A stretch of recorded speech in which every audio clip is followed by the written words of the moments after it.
We're here today to discuss the future of our evolution.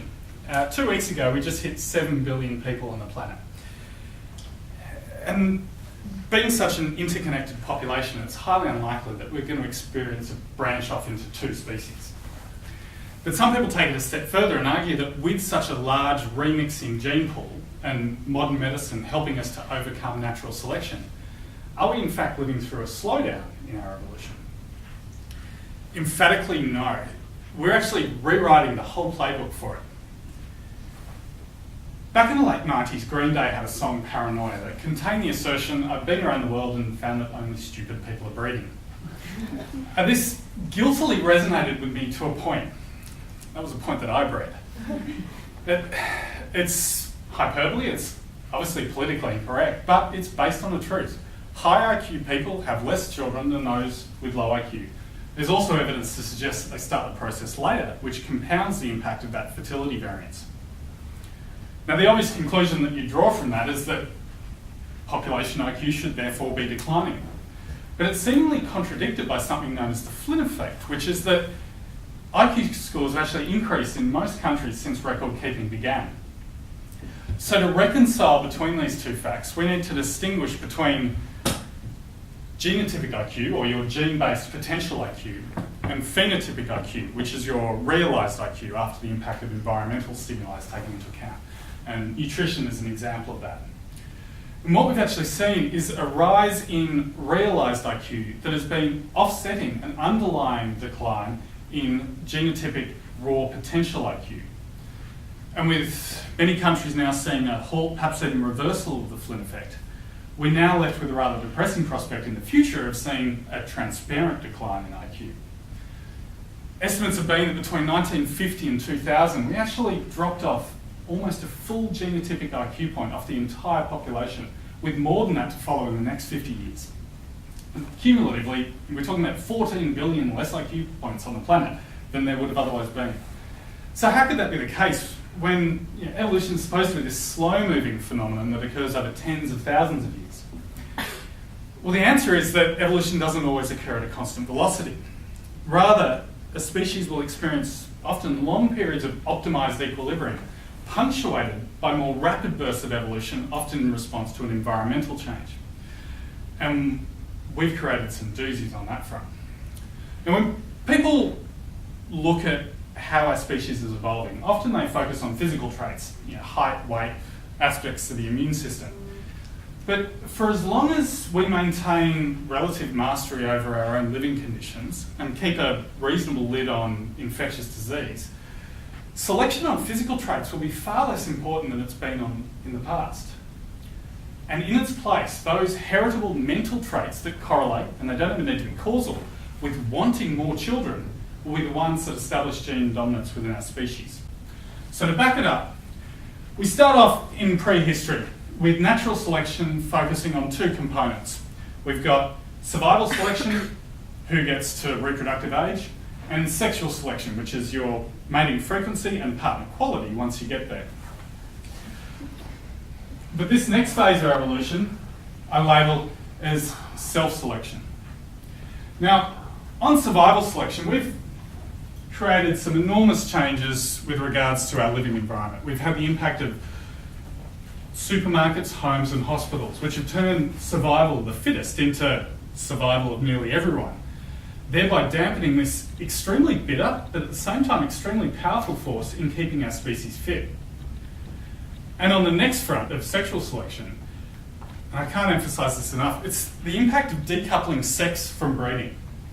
Sex can now be viewed as pleasure for its own sake almost, whereas breeding shifts from what it was, which, and let's be quite honest, quite often a lifelong side effect of when horniness and opportunity met, into what it's increasingly becoming today, and that is a comparatively higher order conscious decision.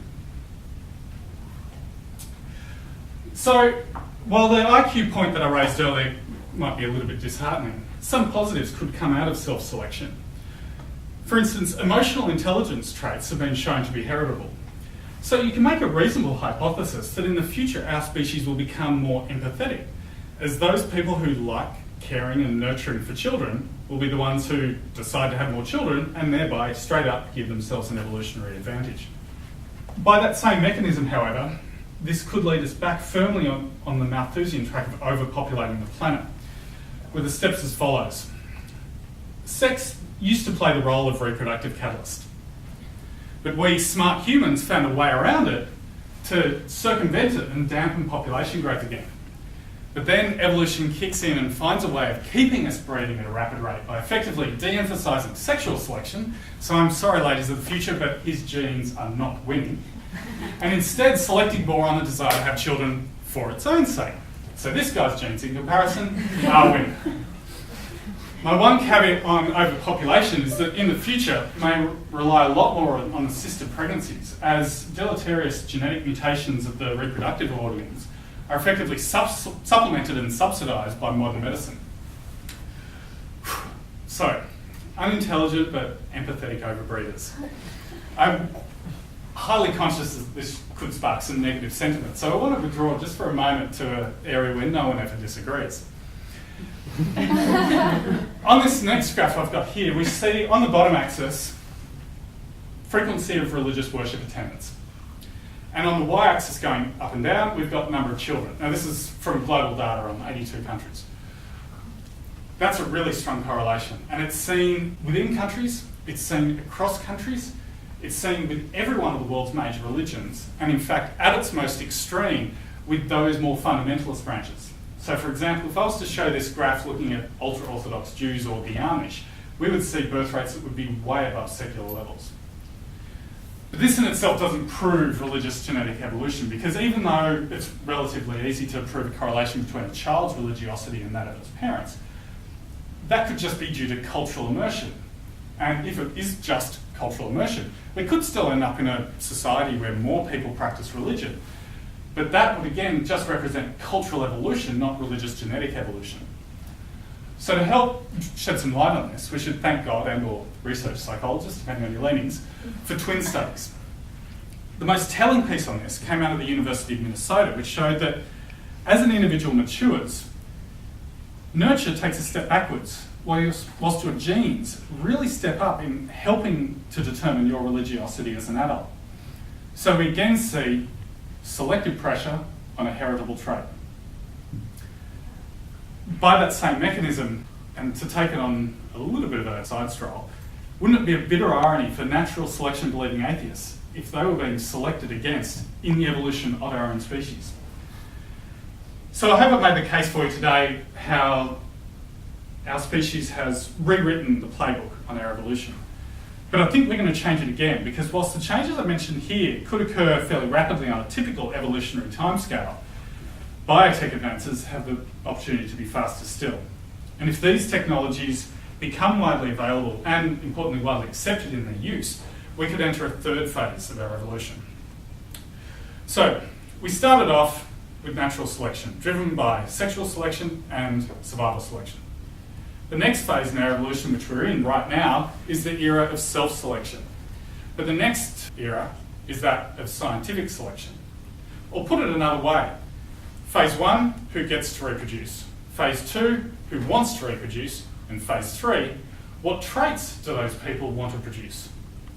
So if I think we're living through some new and unique selective pressures in our species today, the evolution of our species in that third phase will be a sight to behold. Thank you.